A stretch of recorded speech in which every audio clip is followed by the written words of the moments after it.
Pada hari ini akan diperlihatkan ujuk kerja memelihara transmisi otomatis oleh salah satu siswa kelas 12. Bagaimana videonya? Kita simak bersama-sama. Saya kelas 12, saya akan mempraktekkan memelihara sistem transmisi otomatis. Gunakan masker untuk melindungi dari debu-debu kotoran transmisi. Kemudian tak lupa juga selalu menggunakan sarung tangan sebagai alat pelindung diri.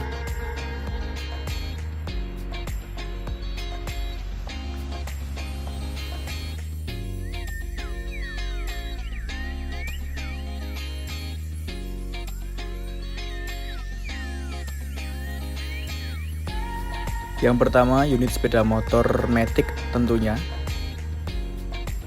Kemudian ini adalah spesialis toolnya untuk pembongkaran transmisi otomatis, dan ada toolset.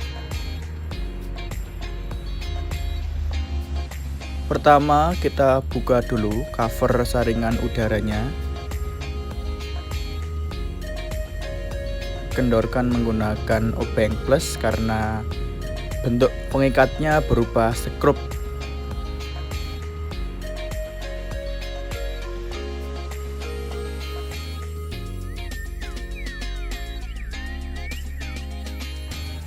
Lepaskan baut pengikat cover CVT atau crankcase menggunakan kunci T8. Melepas baut dari sisi terluar lebih dahulu. Dalam melakukan pelepasan baut apapun itu harus dimulai dari bagian luar terlebih dahulu.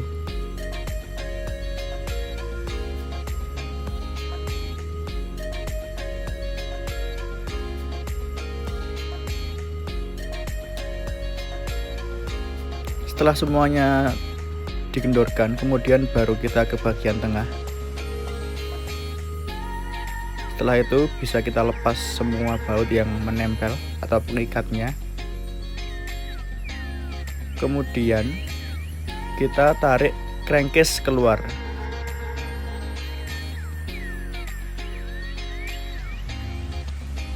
Amankan baut pada tempat yang lebih aman atau pada kotak alat juga bisa.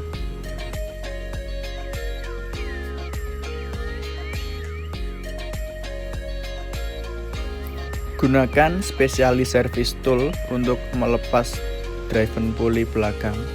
Ini digunakan untuk menahan outer clutch supaya tidak ikut berputar.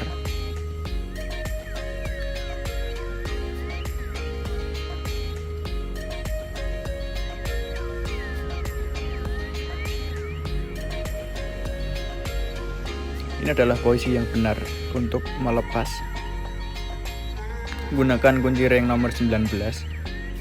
Kendorkan dengan menghentakkan kunci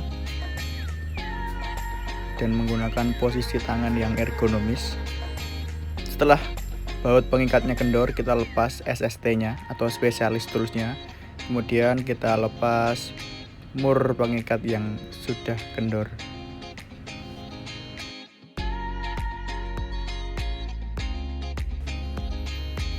Setelah itu kita lepas yang drive face bagian depan menggunakan SST CVT yang bagian depan. Ini adalah contoh penempatan untuk proses pemasangan yang benar. Kemudian kita gunakan kunci shock nomor 22 untuk melepas mur pengikatnya. Gunakan kekuatan tangan dan putar berlawanan arah jarum jam.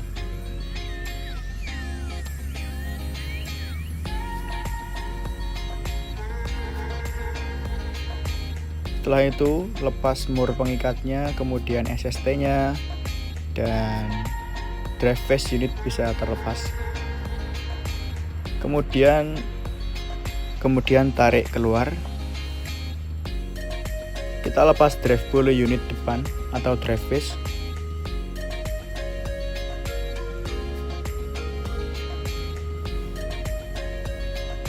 Kita buka manual book.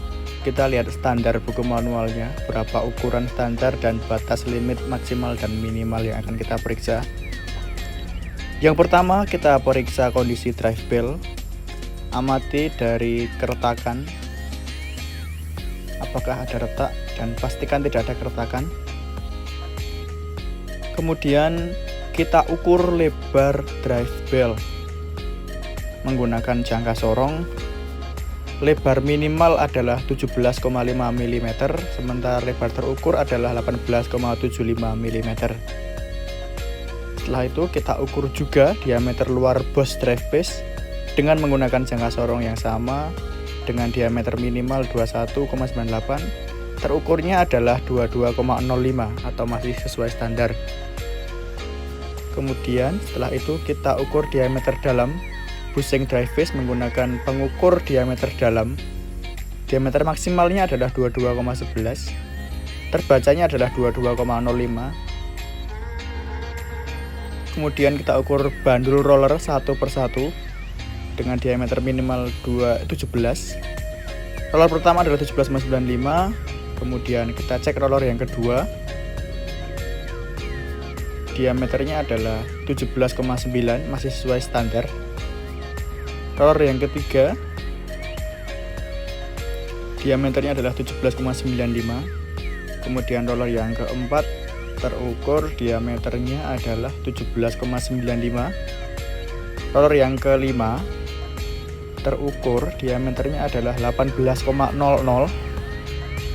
Kemudian diameter roller yang terakhir adalah 17,85, sesuai standar semuanya.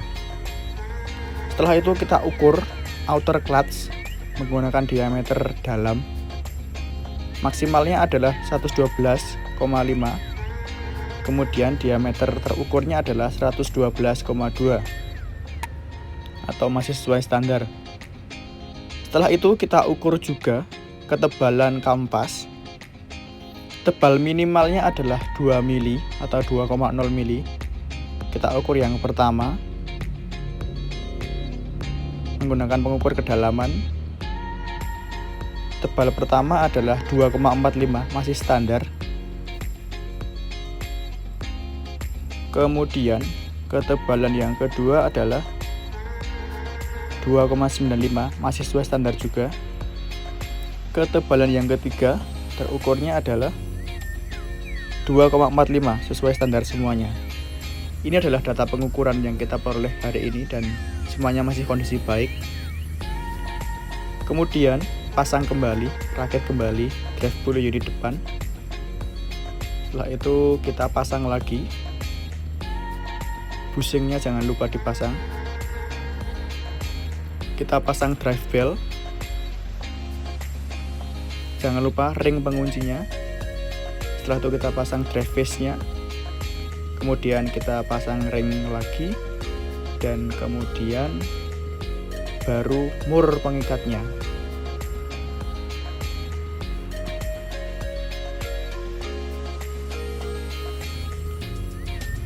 Lihat buku manual untuk melihat torsi pengencangan drive pulley depan 59 Nm.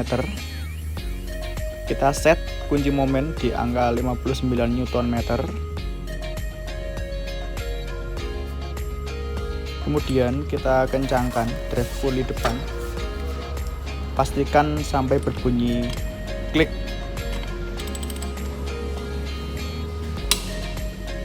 Setelah itu kita bersihkan kampas driven pulley belakang menggunakan kertas gosok.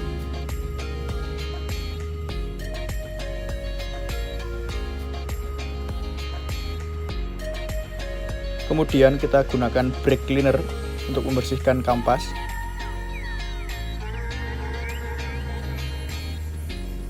Kita juga bersihkan outer dari driven pulley belakang menggunakan kertas gosok bagian dalam. Gunakan juga brake cleaner untuk membersihkannya. Setelah itu kita pasangkan drive bell. Kita tarik supaya drive bell-nya masuk. Setelah dirasa cukup, kemudian kita masukkan pada dudukannya. Pasang outer driven pulley atau outer clutch-nya. Setelah itu pasang ring dan juga mur pengikatnya.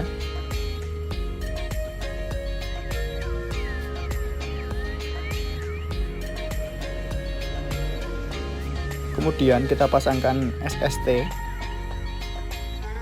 untuk proses pengencangannya. Untuk pasang SST ini terbalik dari saat proses pelepasan tadi.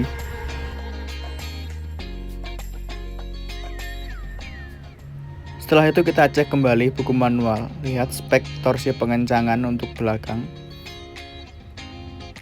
Setel kunci momen untuk pengencangan belakang adalah 49 Nm.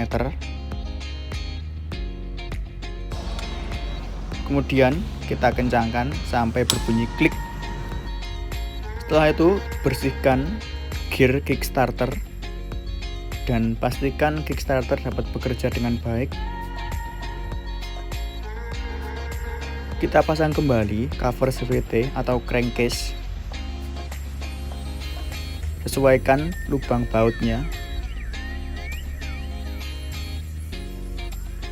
Kita pasang baut dari sisi tengah.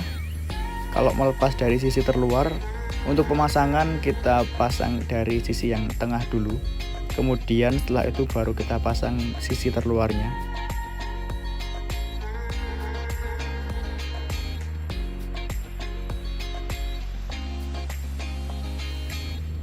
Rapatkan menggunakan kunci T8.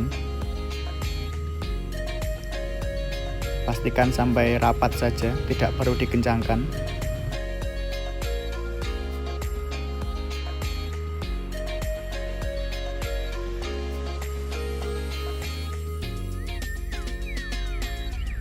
Untuk pengencangannya kita gunakan lagi kunci momen. Kita lihat torsinya adalah 22 Nm. Kita setel pengencangan di angka 22 Nm. Setelah itu kita kencangkan satu persatu dari tengah sampai berbunyi klik. Kemudian kita pindah dari sisi yang luar.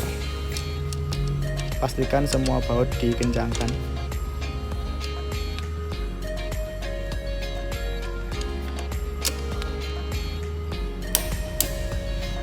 Kemudian kita pasang kembali cover saringan udara.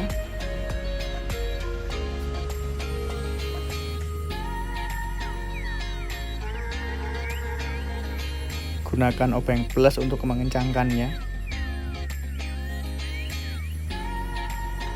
Untuk langkah terakhirnya adalah kita ganti oli transmisinya. Kendorkan baut tab bagian bawah dengan menggunakan kunci ring nomor 12. Kemudian kita lepas baut lubang pengisiannya terlebih dahulu.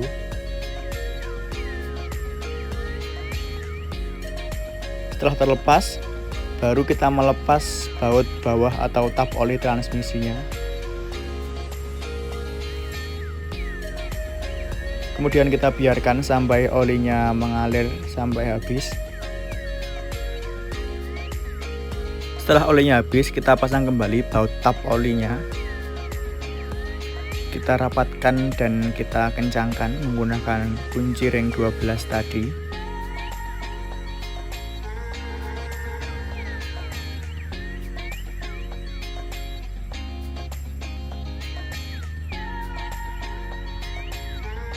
Tidak usah terlalu kencang. Kemudian kita siapkan oli transmisi 120 mili. Kita buka, tutup oli transmisinya. Setelah itu baru kita isikan melalui lubang pengisian sampai olinya terisi penuh. Jangan lupa kencangkan kembali, tutup lubang pengisian. Kita cek lagi baut tab olinya apakah sudah kencang. Untuk yang terakhir kita bereskan alat-alat, kembalikan pada tempatnya. Setelah itu kita bersihkan area kerja kita. Tadi adalah video ujuk kerja dari kelas 12 tentang memelihara transmisi otomatis. Semoga bermanfaat. Sampai jumpa kembali. SMK bisa, SMK hebat.